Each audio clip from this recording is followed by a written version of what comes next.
Hey guys, welcome back to my YouTube channel. I know I've been away for quite some time and I just want to shout out to my loyal fan. You know who you are. Thank you for pushing me to get on my YouTube channel again, and I appreciate you. So yeah, leave me a comment to let me know that you've seen it. Hello, welcome back everyone. Hello. So today we're gonna go over some back testing and just kind of like looking at the markets. I think this is really important when you're learning, is just get your nose into the market, get your head focused, get right into the market. So with that being said, I made a nice cup of coffee for us to enjoy. So cheers. Some good coffee. Okay, so let's get into the charts. So right now it's in the afternoon where I'm at. It's about 10 o'clock. What time is it? 10:39. But Eastern Standard Time it's about 1:30. And yeah, the market's live. I mean, we're dropping. And I just wanted to point out how beautiful the market delivery has been. And yeah, another thing though is tomorrow is NFP, so we're not actually trading today or tomorrow. But we have had such a beautiful delivery that I wanted to hop on YouTube, get this onto the camera, and just kind of explain my thought process behind it. So here we have E-mini S&P futures. I'm just gonna kind of look through all of the markets that would create SMT, which is smart money technique, which is basically, let's say the dollar's going up, ES should be going down. If the Dow is going down, if the NAS is going down, then we should also be going down. If there's a crack in correlation, we can maybe see if we can profit on that, or if we can, you know, kind of play on that, or if simply everything's kind of in alignment. So, crazy enough, the dollar, which I've been using a lot to like just to make sure the trades that I'm taking are of the highest probability. The dollar has been stalling out here. Look, it's just stalling out, which is crazy because if you look at, so this is the 5-minute, I compare on the 5-minute charts because I take really short-term trades. But if you look compared to, I mean, even the ES, like we are going down. So that's interesting to see it like not do anything and the ES just fall. Personally, I think they're probably setting up for tomorrow, and ES might actually make a trade up. I don't know. We'll see. But crazy that the DXY is doing nothing. So it's very slow. But I also have the NAS and the Dow pulled up here. As you can see, the Dow is actually pretty, or I mean the NAS is slower than the Dow. I actually took a trade this morning and it was nice to see the Dow had actually made, see these lower lows? The Dow had actually made a lower low, and then the NAS made a higher low. And I was like, okay, we'll probably see it push higher. But then I went to the DXY around this time and it actually made higher highs. So seeing that kind of gave me the expectation that we probably are gonna go lower. So I went short on ES, and yeah, the fact that I went short on ES, the fact that the Dow showed us that we'd probably be going short because it created lower lows, and the DXY created a higher high. So we short the ES. NAS is usually pretty like it's faster, I think, than both of the indices. But I don't know, I'm still new. Watch ICT. You know? I'm loving the SMT confluence and everything, but still new. Highly recommend watching ICT. Yes, I was just gonna talk about that for a little bit, but it's crazy to see, look, we have these lows taken out way before the NAS lows were taken out. Like these lows just got taken out, but whereas the Dow, we had taken them out like before 12:30, whereas the lows on NAS, we just took them out like an hour later. So that's what I mean by like the NAS is kind of slower. You can kind of tell if it's what's happening. I like looking at the Dow and the DXY, but the DXY is not giving us anything. So I'm not taking any trades this afternoon. Okay, so I wanted to hop on here because look at how nicely price has been delivering for us since 10:40. So we have a trade. This is actually a 1 minute fair value gap, but we actually traded up into this new week opening gap, came down, traded into the new day opening gap, up, down, back into the new day opening gap, whilst closing in the opening range gap. So that's actually something cool to point out. And then we can even extend it, use it as a fair value gap, and we can take a trade off of the open if we really want. And look at the confluence here. We have two. We have this fair value gap. We have it's trading on the opening range. We have the new day opening gap, which is orange on my charts. We have the, look at this, we have an order block here, order block there, because if we are in a downtrend, then all of the up close candles should actually act as a resistance.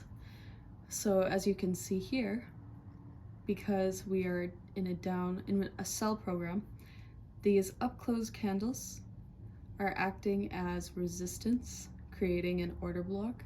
So we trade up into this up close candle, into this fair value gap, into the new day opening gap, into the opening range gap, and then sell off, of course, because that is just so many areas of confluence. Plus the Dow, plus the NAS is going down. The only thing we didn't have was DXY, so, or else this would have been like a really great trade. And the fact that it's in lunch though, I don't really trade lunch hour, but then we come back down, come back into this new week opening gap. Look at how well we respect the new week opening gap and the wick of this order block right here. Negative order block, like amazing, come in, come down. We traded right into this area beautifully, amazing, so beautiful to see that. Even with this up close candle here, look at how well we traded into this candle. Amazing, so beautiful to see this price action unfold. And I just think it's gorgeous, like this market, like right here, the fact that we didn't make a higher high. We did make a higher high on NAS, but we didn't on the Dow. Comes up, trades into here, drops down, closes in the opening range, uses this up close candle as a area of resistance, as an area of, you know, if we're in a sell program, the up close candles should not be violated. Comes back down, trades into this new week opening gap, comes back up into this fair value gap, into this down close candle or up close candle right here, acting as resistance, as an order block, into this new day opening gap, and of course the opening range, comes back down, trades off of the new week opening gap. So many gaps. I love it though. Onto this wick of this order block right here.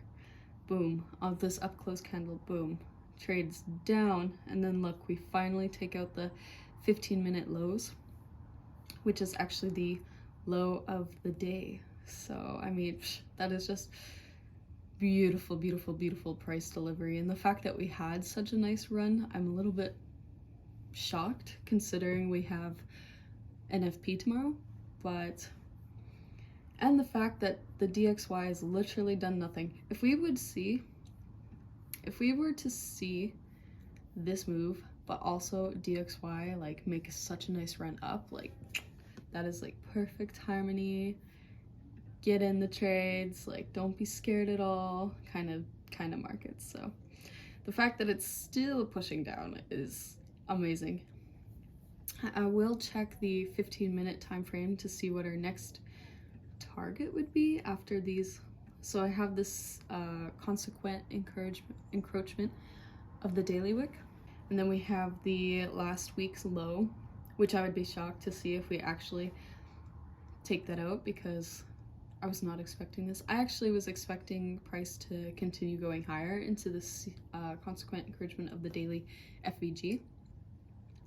But the fact that we didn't even make it to halfway of the daily FVG in itself is telling us a story about how we are bearish. And of course it's NFP, and I get like NFP weeks, so the markets aren't as precise, but the way it is delivering price, I mean, mint.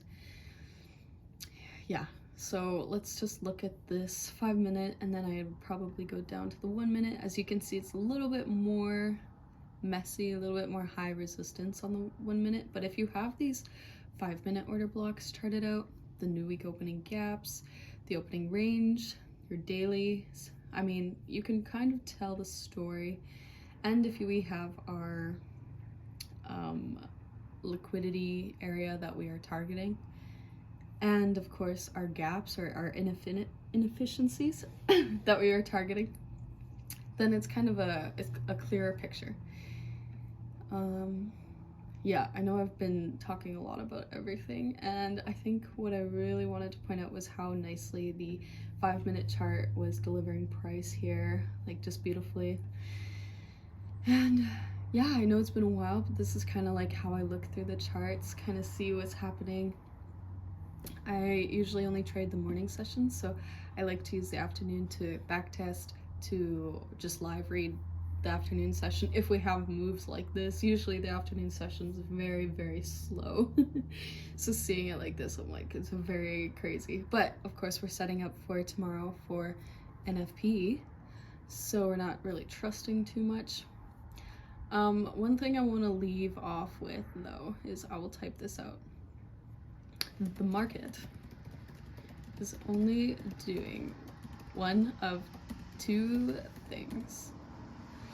If we are buying, if we are in a buy program, or if we are expecting higher prices, the market is looking for liquidity and inefficiencies. So a swing high or a high or equal highs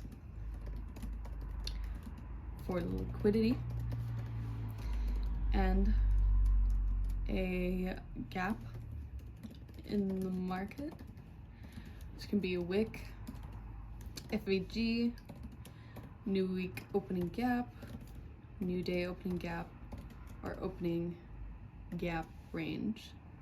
It can be any of those. The market can, it's literally going from liquidity to liquidity, or inefficiencies to inefficiencies. It's only ever doing the one thing. It is going, it's buying to a area of liquidity or an inefficiency. So if we are expecting lower prices, if we are expecting lower prices, we are looking for a swing low or equal lows, or a gap in the market.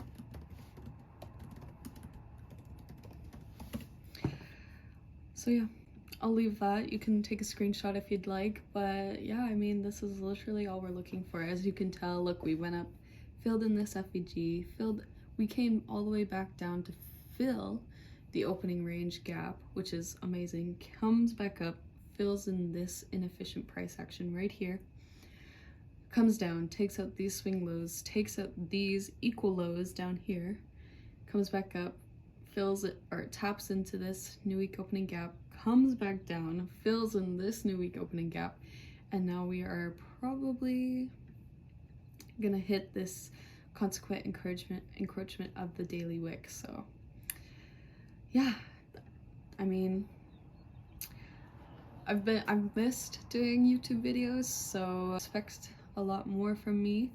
I'll try to do like 1 or 2 a week, at least 1 a week, because I really do enjoy it. And if you got any value from this, please give me a like, subscribe. It really helps me and encourages me to make videos. And if there's something you want to learn about or something you want to know, like leave me a comment, let me know in the chat, and I would love to answer. But yeah, this is kind of how I look at the market, and if you like this video, let me know in the comments, and I'm gonna end it there.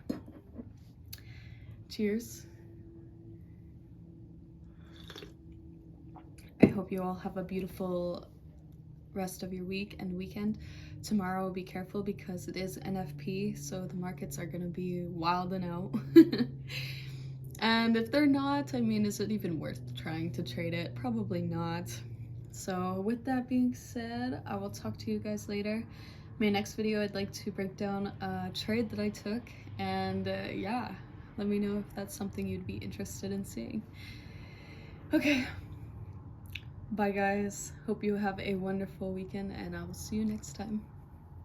Bye.